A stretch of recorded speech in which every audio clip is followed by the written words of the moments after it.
மதத்தையும் கடவுளையும் தங்களுடைய சுய நலனுக்காகவும் அரசியல் நலனுக்காகவும் பயன்படுத்துகின்ற அனைவருக்கும் ஐயோ கேடு என்று சொல்கின்றார். விஜய்க்கும் இந்த மதத்திற்கும் மத கூறுகளுக்கும் கிறிஸ்தவ விழுமியங்களுக்கும் எந்த தொடர்பும் இருப்பதாக இதுவரை அறியவில்லை. முதல்ல அந்த தேவாலயத்துக்குள்ள அதுக்கு பொறுப்பானவங்க இந்த ஒரு நிகழ்வை அனுமதித்ததே தவறு என்றுதான் சொல்றேன். ஃபாதர்ஸ் இந்த முறை திமுக தலைமையிலான அந்த கூட்டணிக்கு பலரும் ஆதரவு தெரிவிக்கிறத பார்க்க, திராவிட மற்றும் ஆரிய கருத்தியல்களுக்கான இடையிலான மோதல் இங்கு அப்படிப்பட்ட அரசியலை எல்லாம் புரிந்து கொண்டு களமாடுகின்ற அளவிற்கு விஜய்க்கு அனுபவமும் அறிவு முதிர்ச்சியும் அரசியல் அறிவும் இருக்கின்றதா என்பது பெரிய சந்தேகம். இதை அனைவருமே ஏற்றுக்கொள்வார்கள். அந்த அணியை ஆதரிக்க சொல்லி மற்றவர்களை ஊக்குவிப்பதும் இயல்பான ஒரு நடவடிக்கை, சட்ட ரீதியான நடவடிக்கை. அதைத்தான் இங்கே இருக்கின்ற அந்த பாதிரியார்கள், அந்த ஆயர்கள் இவர்கள் செய்திருக்கிறார்கள் என்று நினைக்கின்றேன். விஜய் ஒரு கிறிஸ்தவர், அதனால கிறிஸ்தவர் சமுதாயத்தை சேர்ந்தவர்கள் இந்த முறை பெருவாரியாக விஜய் ஆதரிக்க போகிறார்கள் அப்படின்றாங்க. விவரம் அறிந்த கிறிஸ்தவர்கள், அரசியல் அறிவு துளியாவது இருக்கின்ற கிறிஸ்தவர்கள் அதை ஏற்றுக்கொள்ள மாட்டார்கள் என்பது என்னுடைய கருத்து. Welcome to on record.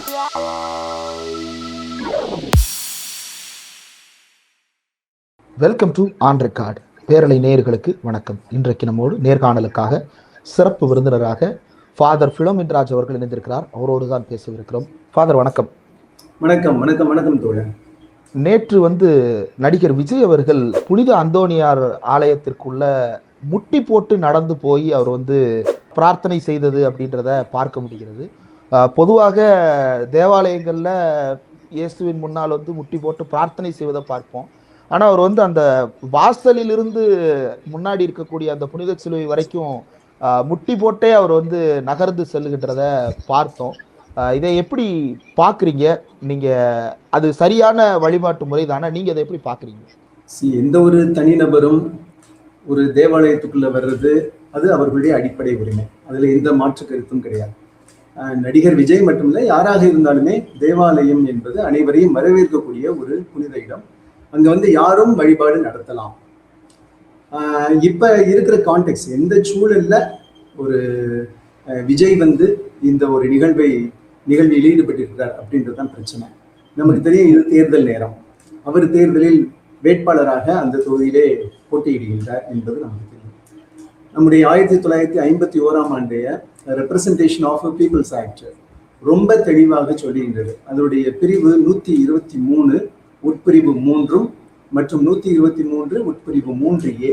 இந்த 2 பிரிவுகளுமே எந்த ஒரு நபரும் மதத்தை தன்னுடைய அரசியல் ஆதாயத்துக்காக பயன்படுத்துவதை, குறிப்பாக வேட்பாளர்கள் தேர்தல் நேரத்திலே மத ரீதியாகவோ சாதி ரீதியாகவோ மொழி ரீதியாகவோ அந்த ஒரு அடிப்படையில் மக்களிடம் வாக்குகளை நேரடியாகவோ மறைமுகமாகவோ கோருவது என்பது அது குற்றமாக அறிவிக்கப்பட்டுள்ளது. அப்ப அந்த சட்டத்தின்படி பார்த்தோம்னா இந்த நிகழ்வு வன்மையாக கண்டிக்கத்தக்கது. அது ஒரு குற்ற செயல். அவர் மீது நடவடிக்கை எடுக்க வேண்டும். அது இல்ல, அவர் ஒரு கிறிஸ்தவர். நீங்க ஏற்கனவே சொன்னது போல கிறிஸ்தவராகிய யாரும் அல்லது எந்த மதத்தை சேர்ந்தவராக இருந்தாலும் வழிபடுவதற்கு தேவாலயத்திற்கு வரும் பொழுது யார் வேண்டுமானாலும் வரலாம், வழிபடலாம் நீங்க சொல்றீங்க. ஆனா விஜய் வரும்போது அவர் அரசியல் நோக்கத்தோடு வருகிறார், பிரச்சாரத்திற்காக வருகிறாருன்னு ஏன் அதை டிஃபரன்ஷியேட் பண்றீங்க? என்ன காரணம்? அதற்காக தான் நான் சூழல் சொன்னேன். இது தேர்தல் நேரம். அவர் ஒரு வேட்பாளர். அந்த வேட்பாளர் என்ற அடிப்படையில் விஜய் எத்தனை தேவாலயங்களுக்கு போயிருப்பாரு, எத்தனை வழிபாட்டு தலங்களுக்கு இதற்கு முன்பாக போயிருப்பார் அப்படின்றது ஒரு பெரிய கேள்விக்குறி. இந்த நேரத்துல அவர் அவருடைய நோக்கம் என்ன, இந்த மென்சிரியா என்று சொல்லுவாங்க, அவருடைய இன்டென்ஷன். அந்த இன்டென்ஷன் என்ன? அங்க போய் முட்டி போட்டு, அதுவும் ஒரு வழிபாட்டு தலத்துல ஆயிரக்கணக்கான அவருடைய ரசிகர்கள் வெளியில பயங்கரமா கத்திக்கிட்டு இருக்கிறாங்க. அந்த கத்திக்கிட்டு இருக்கிற சூழல்ல அங்க முதல்ல அந்த தேவாலயத்துக்குள்ள அதுக்கு பொறுப்பானவங்க இந்த ஒரு நிகழ்வை அனுமதித்ததே தவறு என்றுதான் சொல்றேன். யாரும் உள்ள நுழையலாம் அப்படின்னாலும் ஒரு அரசியல் ரீதியாக, அரசியல் லாபத்திற்காக இந்த ஒரு நிகழ்வு நடந்திருக்கிறது என்பது அப்பட்டமாக எல்லோருக்கும் தெரியும். That is obvious. அப்ப இந்த மாதிரி நேரத்துல இந்த சூழல் இப்படி இருக்கும்போது இதற்காக அந்த ஒரு மத வழிபாட்டு தலத்தை பயன்படுத்துவது என்பது முக்கியத்தக்கது. அது சரியான அணுகுமுறை அல்ல. ஓகே. இன்னொரு பக்கம் பல்வேறு திருச்சபைகளை சேர்ந்த பல ஃபாதர்கள், வெவ்வேறு படிநிலைகள் இருக்கக்கூடிய ஃபாதர்ஸ் இந்த முறை மதசார்பற்ற முற்போக்கு கூட்டணி ஆகிய திமுகவினுடைய கூட்டணி தலைமையை நேரில் சென்று பார்த்திருக்கிறார்கள். அவர்களுடைய கோரிக்கைகளை வைக்கிறாங்க, ஆதரவு தெரிவிக்கிறாங்க. இது மாதிரியான விஷயங்களை எப்படி பார்க்கிறது? ஏன் வந்து திமுக தலைமையிலான அந்த கூட்டணிக்கு பலரும் ஆதரவு தெரிவிக்கிறத பார்க்க முடியும்? அதாவது இந்திய நாட்டிலே இந்திய குடிமக்கள் என்ற அடிப்படையிலே எவர் ஒருவரும் எந்த ஒரு அணியையும் ஆதரிப்பதற்கு இங்கு தடை இல்லை. அதற்கு சரியான ஒரு காரணம் கற்பித்து இந்த காரணத்திற்காக ஒரு அணியை ஆதரிப்பதும் அந்த அணியை ஆதரிக்க சொல்லி மற்றவர்களை ஊக்குவிப்பதும் இயல்பான ஒரு நடவடிக்கை, சட்ட ரீதியான நடவடிக்கை. அதைத்தான் இங்கே இருக்கின்ற அந்த பாதிரியார்கள், அந்த ஆயர்கள் இவர்கள் செய்திருக்கிறார்கள் என்று நினைக்கின்றேன். அவர்கள் மிகச் சரியாக அதற்கான காரணத்தையும் அவர்கள் சுட்டிக்காட்டியிருக்கிறாங்க இல்லையா? இங்கு அரசமைப்பு அப்படின்றது ரொம்ப முக்கியமானது. அரசமைப்பு சட்டம் என்பது ரொம்ப முக்கியமானது. இந்த சட்டம் ஒரு செக்குலர் ஸ்டேட், மதச்சார்பற்ற ஒரு நாடு என்பதை வலியுறுத்தி சொல்லுகின்றது. அந்த ஜனநாயக நாடு என்பதை வலியுறுத்தி சொல்கின்றது. அந்த மதச்சார்பின்மை, ஜனநாயகம், குடியரசு போன்ற அந்த அடிப்படை கோட்பாடுகளுக்கு இங்கே ஆபத்து ஏற்பட்டிருப்பதால் அந்த கோட்பாடுகளை உயர்த்தி பிடிக்கின்ற அணியை நாம் ஆதரிக்க வேண்டும் என்று சொல்வதில் எந்த தவறும் இல்லை என்று நினைக்கின்றேன். ஓகே, இன்னொன்று, இந்த முறை திமுகவை ஆதரிப்பதில் முக்கியமான காரணமாக குறிப்பா சென்னை சிஎஸ்ஐ பேராயம் 45 தொகுதிகளில் பிரச்சாரத்தில் ஈடுபடுவதாக அறிவிப்பு கொடுத்திருக்கிறார்கள். ஒவ்வொரு தொகுதிக்கும் ஒரு ஆயர் மற்றும் 2 உதவியாளர்கள் வந்து மக்களுக்கு நேரடியாக துண்டறிக்கைகள் எல்லாம் கொடுப்பதாக கொடுத்திருக்கிறாங்க. ரொம்ப பிரதானமான காரணமா அவங்க குறிப்பிடுவது 2 விஷயங்கள். ஒன்று வந்து ஃபாரின் கான்ட்ரிபியூஷன்ஸ் ரெகுலேஷன் ஆக்ட். ரெண்டாவது, இந்த ஃபாரின் கான்ட்ரிபியூஷன் ரெகுலேஷன்ஸ் ஆக்டை பற்றி எதுவும் பேசாம தன்னுடைய திரைக்கவர்ச்சியை மட்டுமே முன்னிறுத்துகிறார்கள் மற்றவர்கள். இவர்கள் தான் வந்து நேரடியாக, திமுக கூட்டணி தான் நேரடியாக இதற்கு ஆதரவு. இந்த காரணங்களையும் திருச்சபையினர் நேரடியாக பிரச்சாரத்தில் ஈடுபடுறதையும் எப்படி பாக்குறீங்க? அதான் மீண்டும் சொல்றேன், திருச்சபை சார்ந்தவர்களாக இருக்கலாம், திருச்சபை சாராதவர்களாக இருக்கலாம், மற்ற மதத்தினராக இருக்கலாம், எல்லோரும் இந்திய குடிமக்கள். இந்திய குடிமக்கள் தங்களுக்கு ஒரு ஆபத்து ஏற்படும் போது அதை சட்ட ரீதியாக எதிர்கொள்வதற்கு அவர்களுக்கு உரிமை உண்டு. அந்த உரிமையைத்தான் இவர்கள் அனைவரும் இப்போது பயன்படுத்தி இருக்கிறார்கள் என்று நான் கருதுகின்றேன். ஏனென்றால் இந்த உரிமையை, வாக்கு உரிமை என்பதை பயன்படுத்துவதற்கு சட்டம் அவர்களுக்கு அனுமதி தருகின்றது. அந்த வாக்குரிமையை சரியான விதத்தில் பயன்படுத்தி அவர்கள் இந்த நேரத்திலே தங்களை காப்பாற்றிக் கொள்வதற்கும், இந்த நாட்டை காப்பாற்றிக் கொள்வதற்கும், அரசியல் அமைப்பு சட்டத்தை காப்பாற்றிக் கொள்வதற்கும் அவர்கள் இப்படிப்பட்ட ஒரு நிலைப்பாடை எடுக்கிறார்கள். அதற்கான காரணத்தை தெளிவாக சொல்லியிருக்கிறாங்க. எனவே அது சரியான அணுகுமுறை என்றுதான் நினைக்கின்றேன். இல்ல, காப்பாற்றும் அளவுக்கு என்ன ஆபத்து வந்து விட்டது? FCRA எல்லா மதங்களுக்கு தான் அப்ளை ஆகுது. ஏன் கிறிஸ்தவர்கள் மட்டும் கூடுதலாக அதில் ஒரு பதற்றத்தை வெளிப்படுத்துகிறார்கள்னு பாஜக தரப்பு கேட்கிறது. இப்ப என்ன ஆபத்து வந்துருச்சு அப்படின்றத விளக்க முடியுமா? நம்ம எல்லாத்துக்குமே தெரியும், இங்கே நடக்கின்ற, நம்ம நாட்டில் நடக்கின்ற அரசியல் அப்பட்டமாக நமக்கு தெரியும். இங்கே சிறுபான்மையினர்கள் குறிவைக்கப்படுகிறார்கள். அதுல நம்ம பார்த்தோம் சொன்னாக்கும் CAA ஆக்ட், சிட்டிசன்ஷிப் குடியுரிமை சட்ட திருத்தம், அது எந்த அளவிற்கு ஒரு பாதிப்பை இஸ்லாமியர்களுக்கு எதிராக ஏற்படுத்தியிருக்கிறது அப்படின்றத பார்க்கின்றோம். வக்ஃபு வாரிய திருத்த சட்டம், அது எந்த அளவிற்கு பாதிப்பை ஏற்படுத்தியிருக்கிறது பார்க்கின்றோம். ஜம்மு காஷ்மீர் மறுசீரமைப்பு திட்டம், அந்த சிறப்பு அந்தஸ்து வழங்குகின்ற 370வது பிரிவை அவர்கள் இஷ்டத்துக்கு எந்த விதமான சட்ட வரம்புகளையும் சட்ட முறையையும் பயன்படுத்தாமல் பாராளுமன்றத்தில் ஸ்கிப் பண்ணிட்டு அவங்க இயற்றினாங்க. அதனால் விளைந்த கொடுமைகளை எல்லாம் நாம் பார்த்து கொண்டிருக்கின்றோம். இப்போது FCRA, இந்த ஃபாரின் கான்ட்ரிபியூஷன் ரெகுலேஷன் ஆக்ட், அதுல வந்து ஒரு மசோதாவை இன்ட்ரோடியூஸ் பண்றாங்க. அந்த மசோதா எந்த அளவிற்கு கொடுமையான ஒரு மசோதா என்று சொன்னால், இதுவரை இந்த கிறிஸ்தவ நிறுவனங்கள் வெளிநாடுகளிலிருந்து பணம் பெற்று மிகச் சிறப்பான சேவையை செய்து கொண்டிருந்த, பல ஆண்டுகளாக செய்து கொண்டிருக்கின்ற இந்த நிறுவனங்கள் ஒருவேளை அவர்களுடைய அந்த புதுப்பித்தல், அந்த லைசன்ஸ் ரத்து செய்யப்பட்ட, எந்த காரணத்துக்காகவும் ரத்து செய்யப்படலாம்.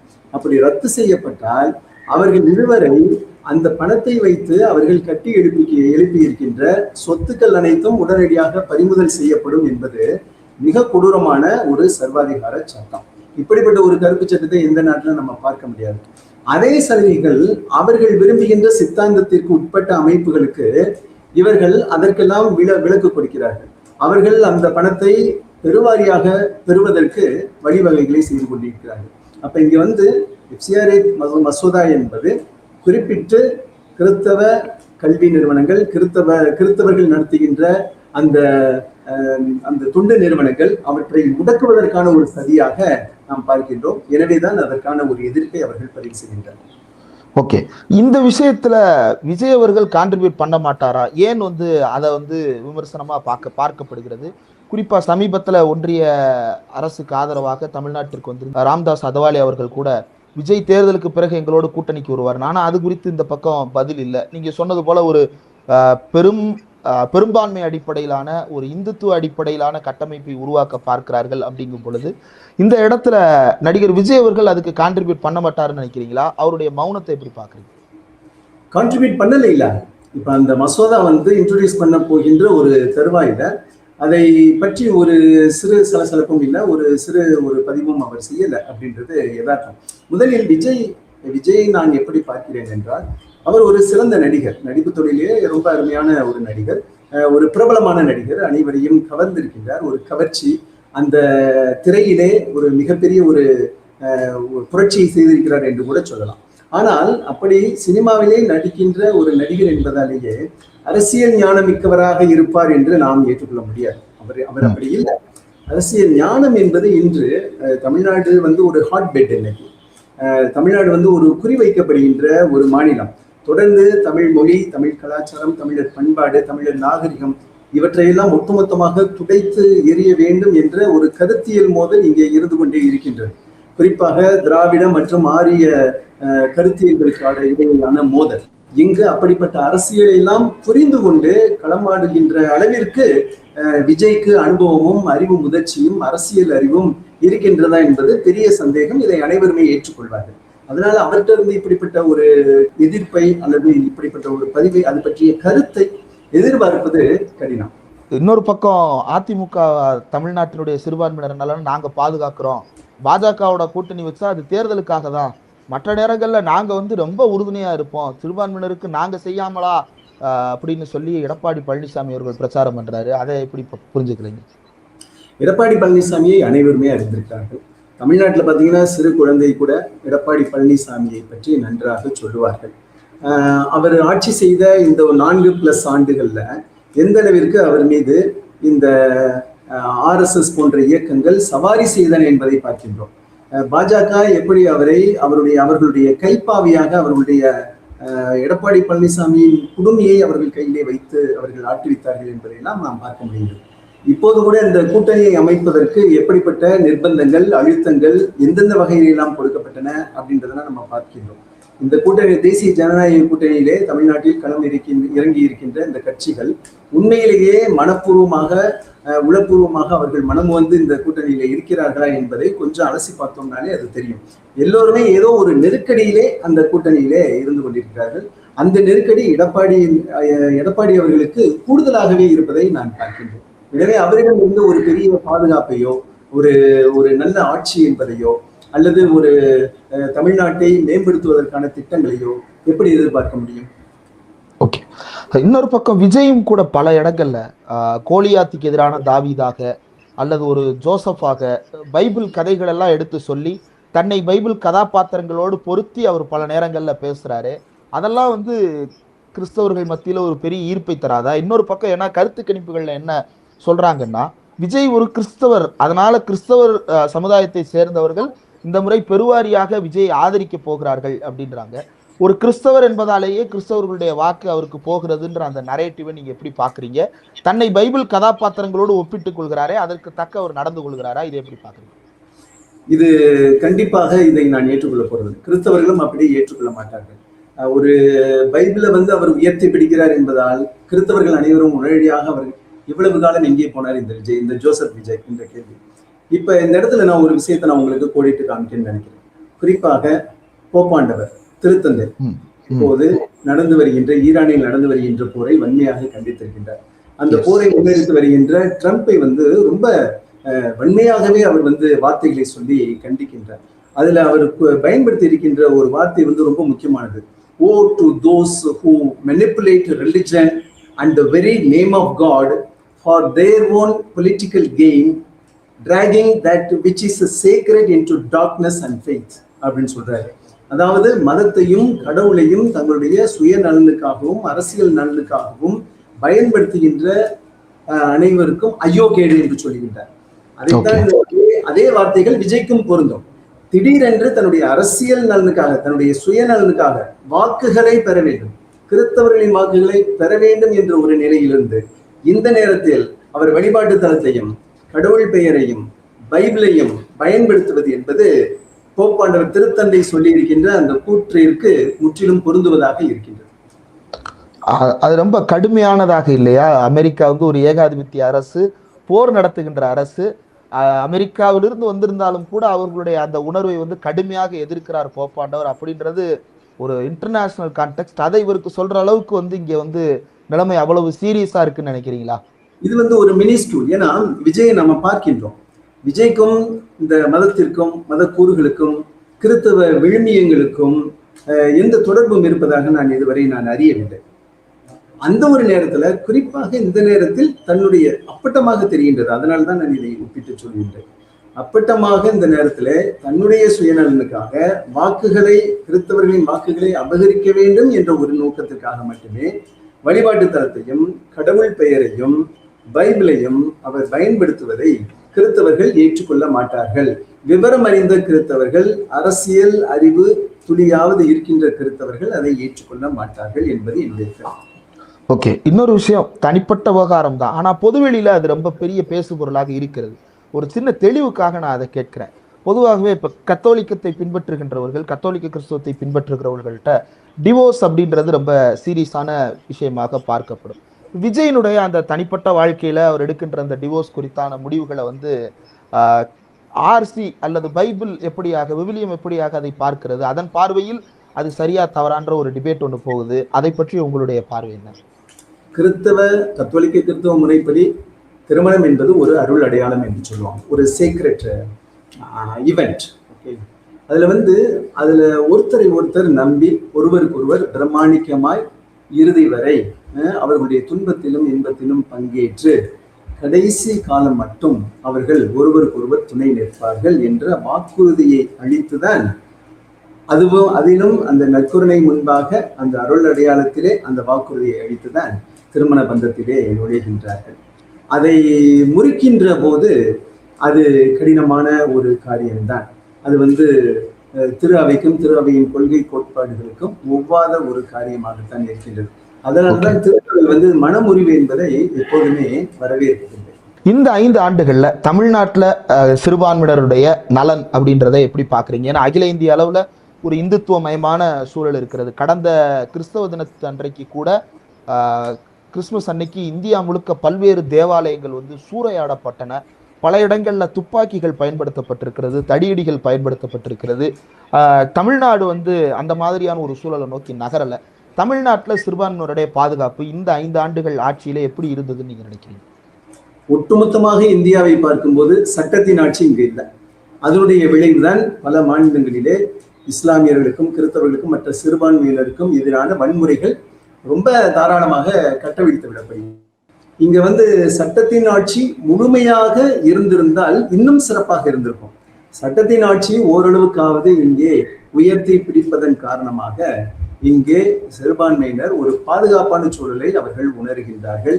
சிறுபான்மையினர் மட்டுமல்ல, மற்ற மாநிலங்களிலிருந்து வரக்கூடிய எந்த ஒரு மனிதருமே தமிழ்நாட்டில் ஒரு பாதுகாப்பான சூழலில் இருப்பதை அவர்கள் உணர்ந்திருக்கிறார்கள். இது சட்டத்தின் ஆட்சியினுடைய ஒரு பயனாக நான் பார்க்கின்றேன். அது இன்னும் கூட்டப்படவில்லை. ரைட். எல்லா இடங்கள்லையுமே இப்ப சர்ச்சஸ் ஆல்ரெடி கட்டப்பட்ட தேவாலயங்களை திறக்கிறதுல பெரிய நெருக்கடி இருக்கிறது.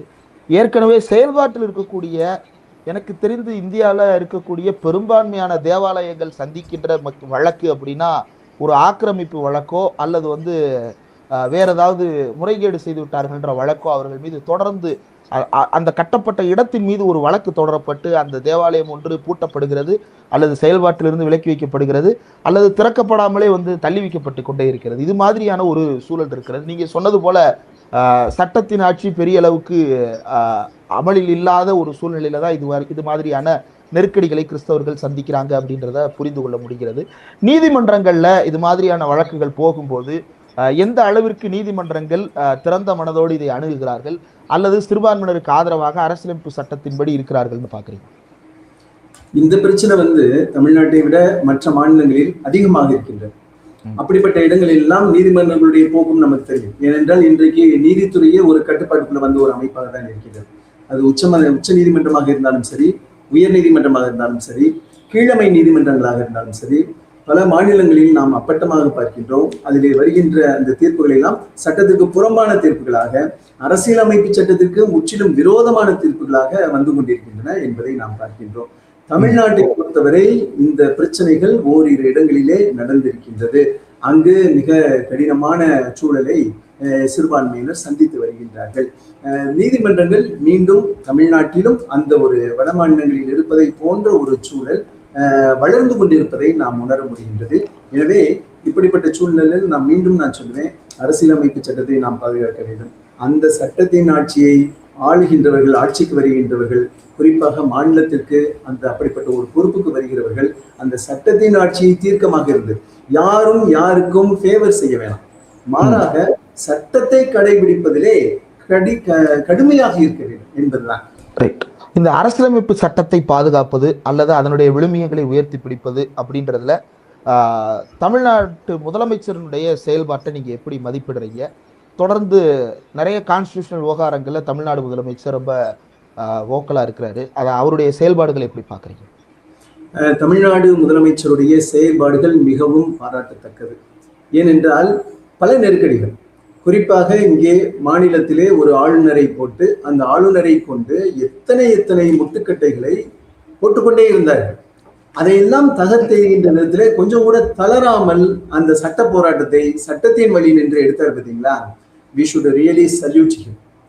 அது மட்டுமல்ல, அதை தொடர்ந்து அவருக்கு ஏற்பட்ட அந்த நிதி நெருக்கடி, நிதியை தரமாட்டோம் என்று, அதாவது கூட்டாட்சி முறையிலே மாநிலங்களுக்கு இருக்கின்ற அனைத்து உரிமைகளையும் அப்படியே அப்பட்டமாக பறித்து விட்டு கையேந்தி நிற்கின்ற மாநிலங்களாக ஒன்றிய அரசு அவர்களை நிற்க வைக்கும் போது அதையும் கண்டு துவண்டு விடாமல் மேலெழும்பி இந்த மாநிலத்தை நான் விட்டுக் கொடுக்க மாட்டேன், தன்மானத்தோடு தலை நிமிர்ந்து நிற்கின்ற ஒரு மாநிலமாக மாற்ற முடியும் நம்மால் என்று அனைத்து கூட்டணி கட்சிகளுடைய உதவியோட, இங்க இருக்கின்ற மக்களுடைய உதவியோட அதை சாதித்திருக்கின்றார் என்று பார்க்கும்போது அவர்களுடைய செயல்பாடுகள் உண்மையிலேயே பாராட்டத்தக்கது, வரவேற்பு. நிறைவா ஒரு கேள்வி, நீங்க பல்வேறு விவகாரங்கள், அரசியலமைப்பு சட்டம், மாநிலத்தினுடைய சட்ட இறையாண்மை, மக்கள் இறையாண்மைன்னு பல்வேறு விஷயங்களை சுட்டி காட்டுறீங்க. ஆனா இதெல்லாம் தேவையில்லைங்க. விஜய் மதத்தால் கிறிஸ்தவர், சாதியால் வெள்ளாளர், அவர் ஒரு கிறிஸ்துவ வெள்ளாளர், அதனால் வாக்குகள் வரும் அப்படின்ற ஒரு விஷயத்தை தொடர்ந்து ஒரு சிலர் சொல்றாங்க. இதை நீங்க எப்படி பாக்குறீங்க? அதே போல கிறிஸ்தவத்தின் பெயருக்கு பின்னால் ஒவ்வொரு சாதியையும் சேர்த்து எல்லா இடங்கள்லையுமே அடையாளப்படுத்தப்பட்டு கொண்டே இருக்கிறார்கள்.